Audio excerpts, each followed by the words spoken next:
Number one,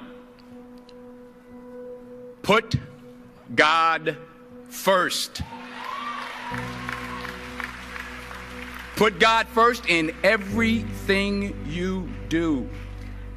Everything that you think you see in me, everything that I've accomplished, everything that you think I have, and I have a few things, everything that I have is by the grace of God. Understand that. It's a gift. 40 years ago, March 27th, 1975, it was 40 years ago, just this past March, I was flunking out of college. I had a 1.7 grade point average. I hope none of you can relate. I had a 1.7 grade point average. I was sitting in my mother's beauty shop. They still call it beauty shops now? What they call it now? Yeah, I was sitting in the beauty parlor.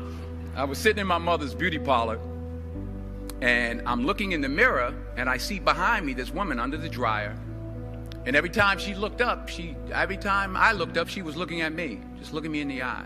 And I didn't know who she was, and I said, she said, somebody give me a pen, give me a pencil. I have a prophecy. March 27, 1975. She said, boy, you are going to travel the world and speak to millions of people. Now, mind you, I was flunked out of college. I'm thinking about joining the army. I didn't know what I was going to do, and she's telling me I'm going to travel the world and speak to millions of people. Well, I have traveled the world, and I have spoke to millions of people. But that's not the most important thing, the success that I had. The most important thing is that what she taught me and what she told me that day has stayed with me since. I've been protected. I've been directed. I've been corrected. I've kept God in my life, and it's kept me humble. I didn't always stick with him, but he always stuck with me. So stick with him in everything you do. If you think you want to do what you think I've done, then do what I've done and stick with God. Number two, fail big. That's right. Fail big. Today's the beginning of the rest of your life, and it can be very frightening. It's a new world out there. It's a mean world out there, and you only live once. So do what you feel passionate about. Take chances professionally. Don't be afraid to fail. There's an old IQ test, was 9 dots, and you had to draw 5 lines with a pencil within these 9 dots without lifting the pencil. The only way to do it was to go outside the box. So don't be afraid to go outside the box.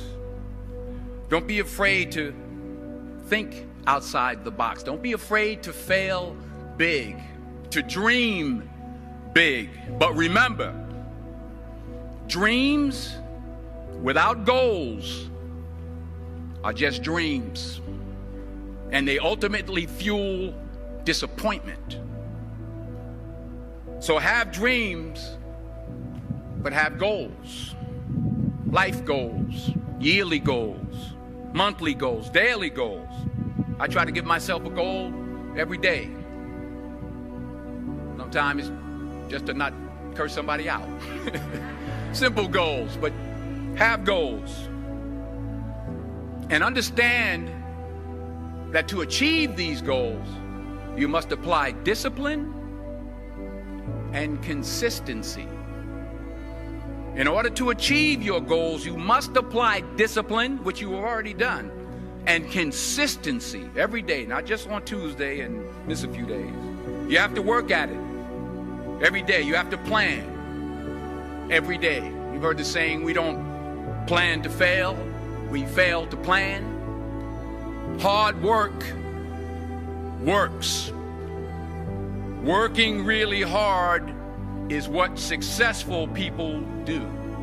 And in this text, tweet, twerk world that you've grown up in, remember, just because you're doing a lot more doesn't mean you're getting a lot more done. Remember that. Just because you're doing a lot more doesn't mean you're getting a lot more done. Don't confuse movement with progress. My mother told me, she said, yeah, because you can run in place all the time and never get anywhere. So continue to strive, continue to have goals, continue to progress. Number 3, you'll never see a U-Haul behind a hearse. I'll say it again. You'll never see a U-Haul behind a hearse. I don't care how much money you make, you can't take it with you. The Egyptians tried it. They got robbed. That's all they got. You can't take it with you. And it's not how much you have. It's what you do with what you have. We all have different talents. Some of you will be doctors, some lawyers, some scientists, some educators, some nurses, some teachers. Yeah, okay. Some preachers. The most selfish thing you can do in this world is help someone else. Why is it selfish? Because the gratification, the goodness that comes to you, the good feeling that I get from helping others, nothing's better than that. Well, one or two things, but nothing's better than that. Not jewelry, not big house I have, not the cars, but it's the joy. That's where the joy is, in helping others. That's where the success is, in helping others. Finally, I pray that you put your slippers way under the bed tonight, so that when you wake up in the morning, you have to get on your knees to reach them. And while you're down there, say thank you for grace. Thank you for mercy. Thank you for understanding. Thank you for wisdom. Thank you for parents. Thank you for love. Thank you for kindness. Thank you for humility. Thank you for peace. Thank you for prosperity. Say thank you in advance for what's already yours. It's how I live my life. That's why I am, one of the reasons why I am today. Say thank you in advance for what is already yours. True desire in the heart for anything good is God's proof to you, sent beforehand to indicate that it's yours already. I'll say it again. True desire in the heart, that itch that you have, whatever it is you want to do, that thing that you want to do to help others and to grow and to make money, that desire, that itch, that's God's proof to you, sent beforehand already to indicate that it's yours. And anything you want good, you can have.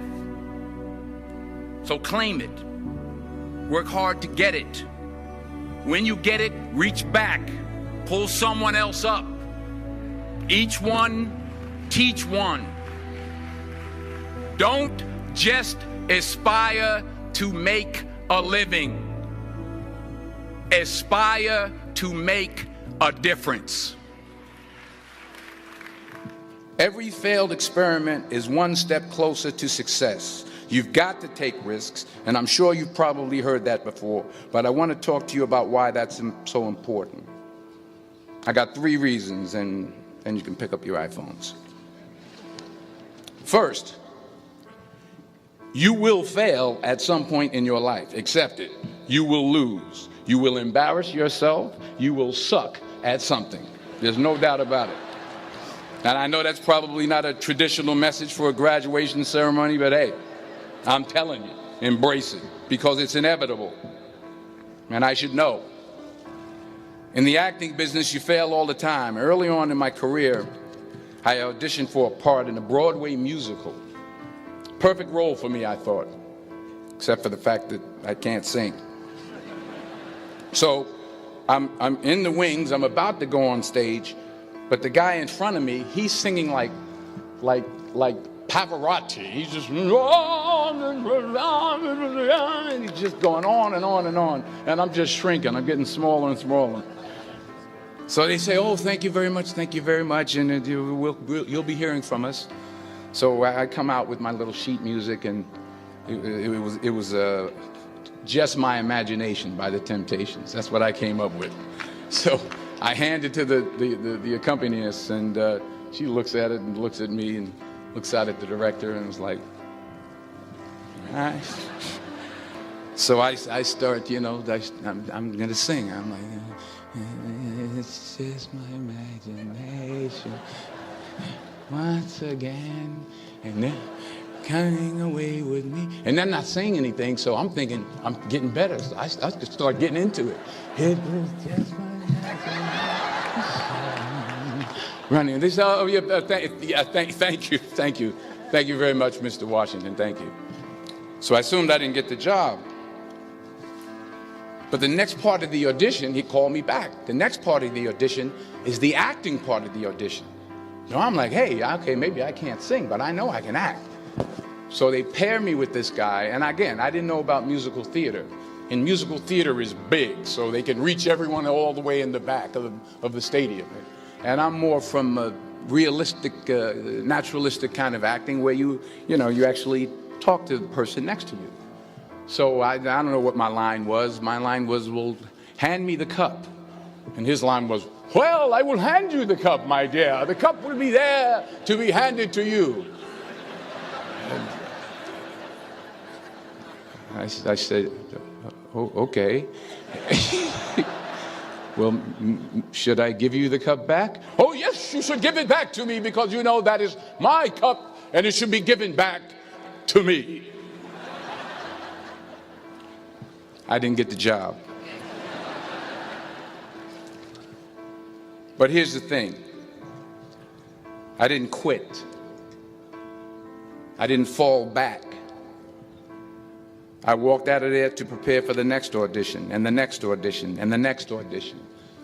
I prayed. I prayed, and I prayed. But I continued to fail, and fail, and fail. But it didn't matter, because you know what? There's an old saying, you hang around the barbershop long enough, sooner or later you're going to get a haircut.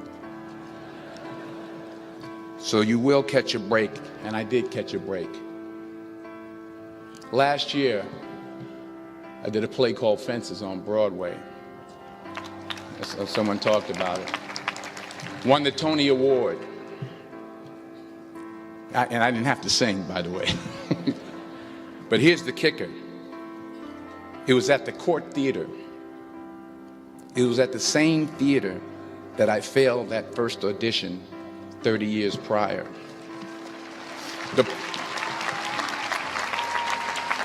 point is, and I'll pick up the pace, the point is every graduate here today has the training and the talent to succeed. But do you have the guts to fail? Here's my second point about failure.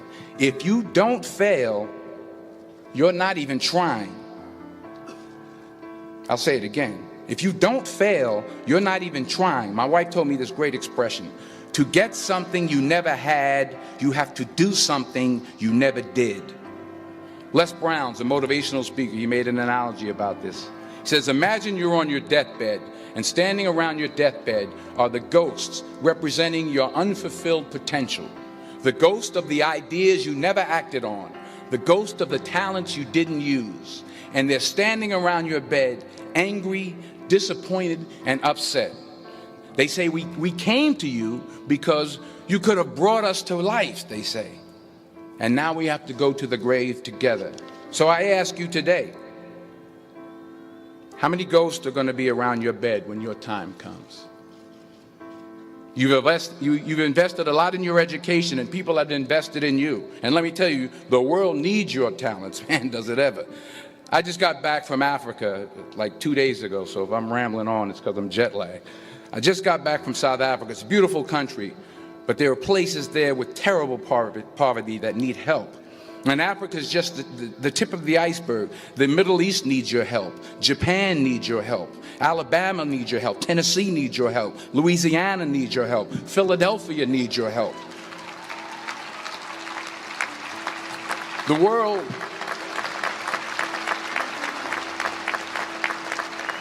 world needs a lot, and we need it from you. We really do. We need it from you young people. I mean, I'm not speaking for the rest of us up here, but I know I'm getting a little grayer. We need it from you, the young people, because remember this. So you got to get out there. You got to give it everything you got, whether it's your time, your talent, your prayers, or your treasures. Because remember this, you will never see a U-Haul behind a hearse.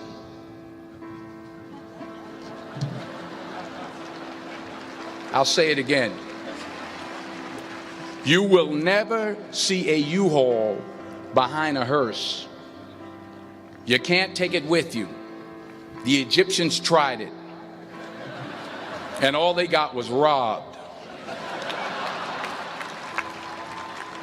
So the question is, what are you going to do with what you have? I'm not talking about how much you have.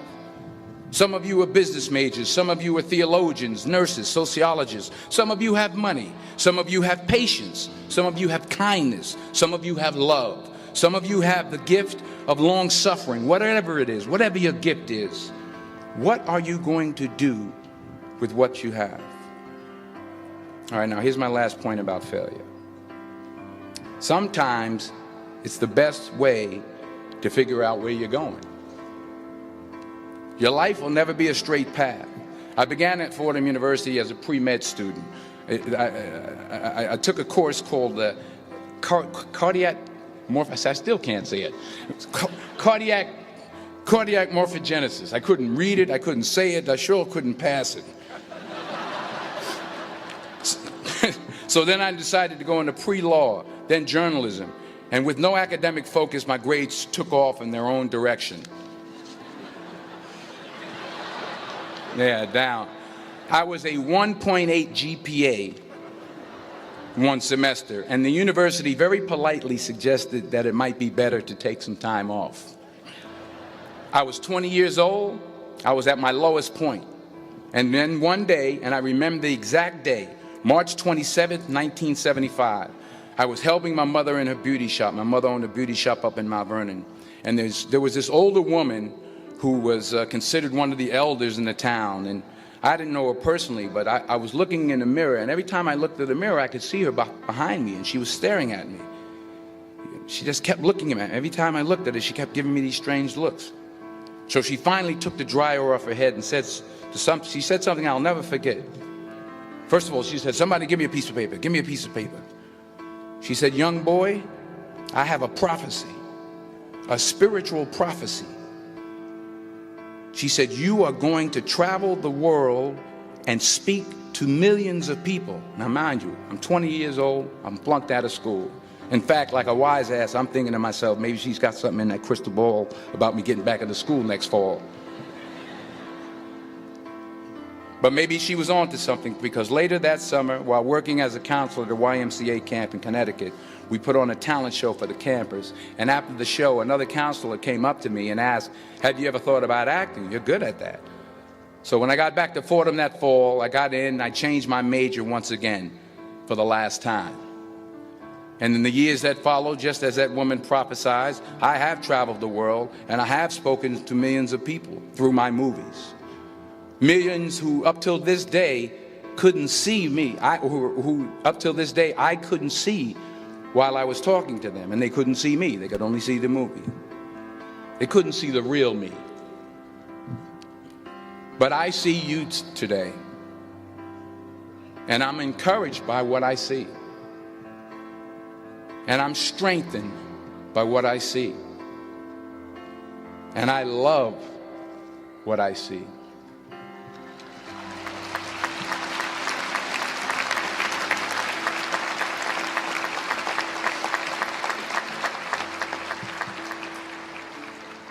One more page, and I'll shut up.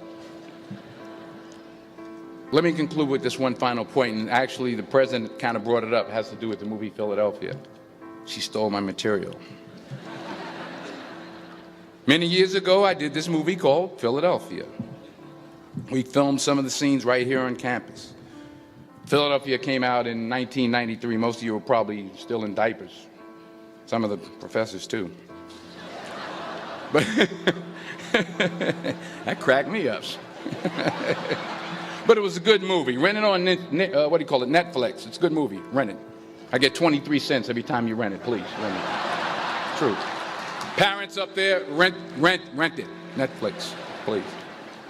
Tell your friends too. It's about a man played by Tom Hanks who's fired from his law firm because he has AIDS. He wants to sue the firm, but no one's willing to represent him until a homophobic ambulance chaser lawyer, played by yours truly, takes on the case. In a way, if you watch the movie, you'll see everything I'm talking about today. You'll see what I mean about taking risk or being willing to fail. Because taking risk is not just about going for a job. It's also about knowing what you know and what you don't know. It's about being open to people and to ideas. In the course of the film, the character I play begins to take small steps, small risks. He very, very, very slowly begins to overcome his fears. And I feel ultimately his heart becomes flooded with love. And I can't think of a better message as we send you off today. To not only take risks, but to be open to life, to accept new views, and to be open to new opinions, to be willing to speak at a commencement at one of the best universities in the country, even though you're scared stiff. While it may be frightening, it will also be rewarding. Because the chances you take, the people you meet, the people you love, the faith that you have, that's what's going to define you. So members of the class of 2011, this is your mission. When you leave the friendly confines of Philly, never be discouraged, never hold back, give everything you got. And when you fall throughout life, and remember this, fall forward.